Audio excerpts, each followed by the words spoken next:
Hello. This is my opinion about the future, where humanity splits to three distinct branches in the future.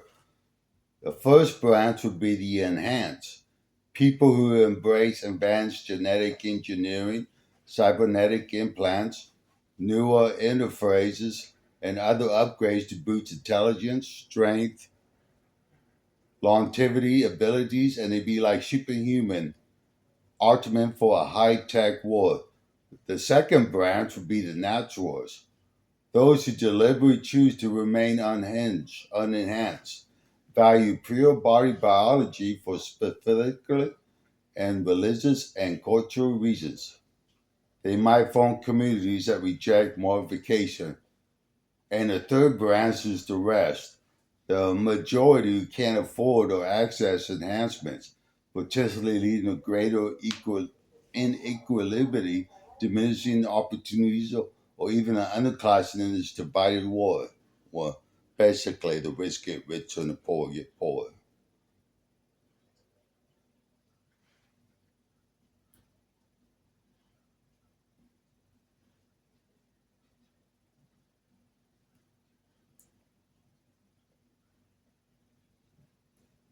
This is what I was talking about, the three separate branches.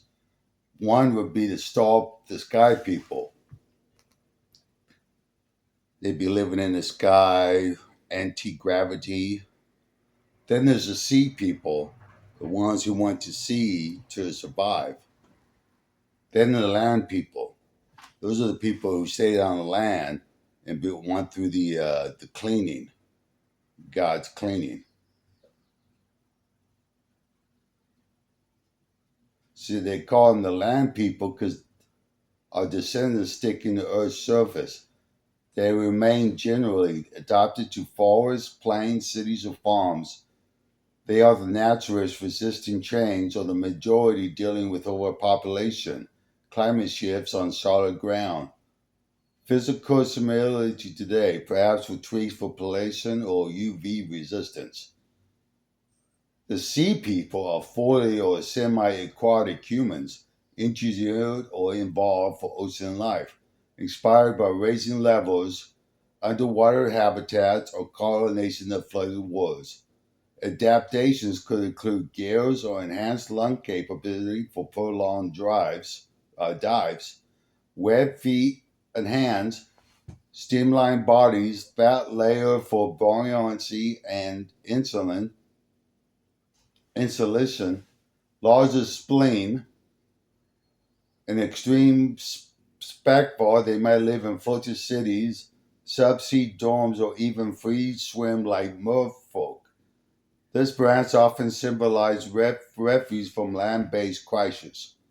The sky people are low gravity adapted humans living in floating cities, orbital habitats, high altitude platforms, or colonizing other planets and moons. Think massive airships, cloud cities, or space stations. They are tall, lightweight skeletons, enhanced lungs for thin air, wings, glider, engineering, or anti gravity tech. Pale skin, larger eyes for dim light.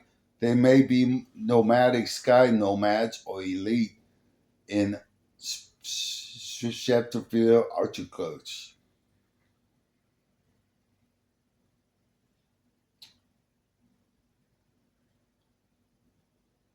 Let's see if I have a story that goes with this. Here we go. In the year 2038, the continent was once known simply as North America has been reborn as United North America, a sprawling federation forged in the fires of necessity after the great realignment of the 2030s. Climate chaos, cascading resource wars, and the collapse of all borders had forced a merger. The United States, Canada, and Mexico dissolved the separate boundaries into one entity under a single flag, an ego clenching olive branches and circuit boards. President Nancy Mace, now in the second term, governed from the fortified capital in what used to be Denver, choosing for its eva, eval, no, elevation. There it is, elevation, symbolic centralization and defensibility against raging seas and over-the-coal threats. Mace has raised unexpectedly. After her global bid in South Carolina fought to demand party infighting, she pivoted to natural politics in the chaos of 2032. Her unyielding blend of fiscal conservatism, border security, zero, and tech-forward pragmatism resonate in a fractured electoral. She promised strength through adaptation and delivered. Under her administration, the UNA poured resources into geoengineering, vertical cities, and radical human agreements to keep pace with the planet that no longer cooperated. But adaptation came at a cost. The old world was dying faster than anyone appreciated. Sea levels had surged beyond projections, swallowing coastlines from Miami to Vancouver. Mega droughts scorched the Southwest and Great Plains. Over the cold debris and solar storms make low Earth space unpredictable. Humanity, for the first time since the Ice Age, faced extensor pressure to divide, not by chance but by design. The step back had begun years earlier. In 2038, Mace's Horizon Directive quietly encouraged volunteer relocation programs. We cannot save everyone on the same ground, she declared in the State of the Union. Some will rise, some will dive, most will hold. It was framed as a freedom of choice, but the reality was stark. The UNA would no longer sustain uniform progress. Resources were rationed, enhancements were tiered by unity to the state, and the environment itself began to select. From the misty folds and towering evergreens of the Pacific Northwest, the first true sky people emerged. Seattle, now half submerged, its iconic Space Needle repurposed as a launch spear, became the crater. Cloud cities, mass astrostrats tethered to mountaintops drift above the prospective wane, engineered with lightweight carbon ladders and hydrogen buoyancy. These floating ecologues house tens of thousands. Residents underwent aerial adaptation, gene therapy to reduce bone density for lower gravity strain, expand lung capability for thinner air, and newer implants sync to wind patterns for navigations.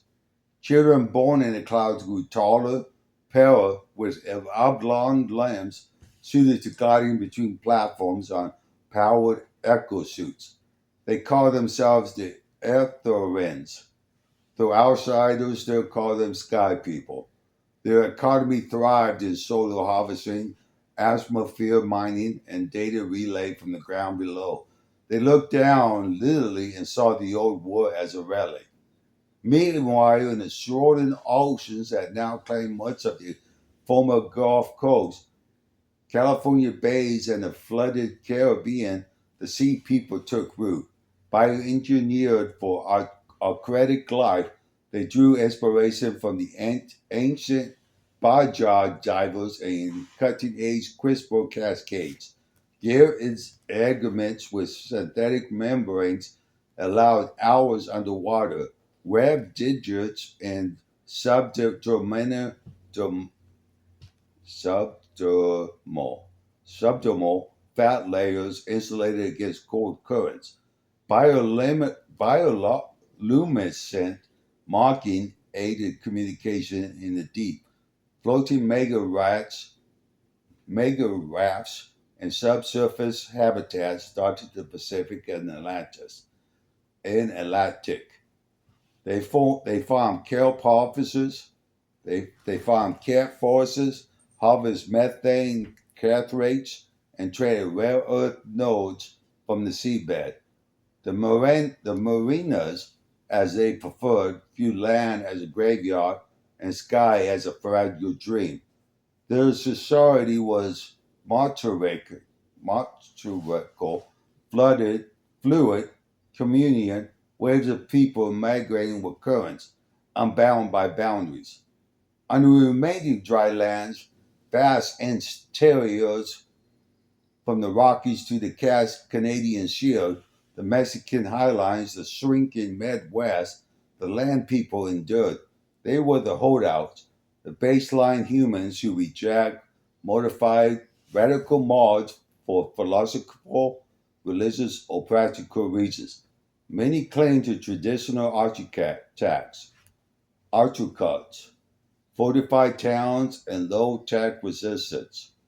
Others embrace selective enhancements, drought resistant skin, enhanced metabolism, cybernetic limbs for labor, but they remain tethered to the soil, gravity, seasons. President Mace, a daughter of the South, identified with them most. We are the roots, he often said. Without roots, the tree fall. The divergence was not yet complete specifically. Genes flu still occurred through trades, migration, rare intermarriages, but the branches were forming. Sky people rarely descended except for supply runs. Sea people surfaced only to barter. Land people watched the heavens and the horizon with equal parts of envy and suspicion. In late 2038, a crisis accelerated everything. A massive solar flare disrupted global grids, crippling orbital infrastructures, and flooding coastal services. Communications fractured.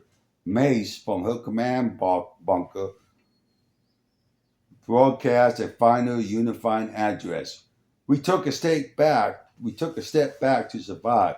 Now we move forward, each in our own element. Sky, sea, and land. United North America endurance, but humanity involves.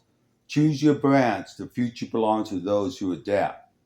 As the broadcast faded, light flickered across continents. In the clouds above the cascade, an embering child pressed her face to the viewport, watching the glowing land below.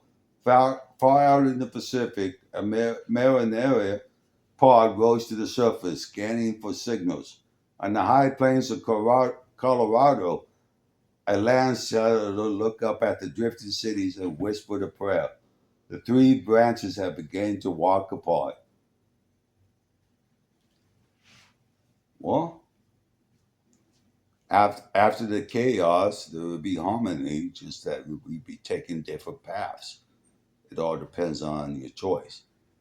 Well, let me know what you think about this. Thank you.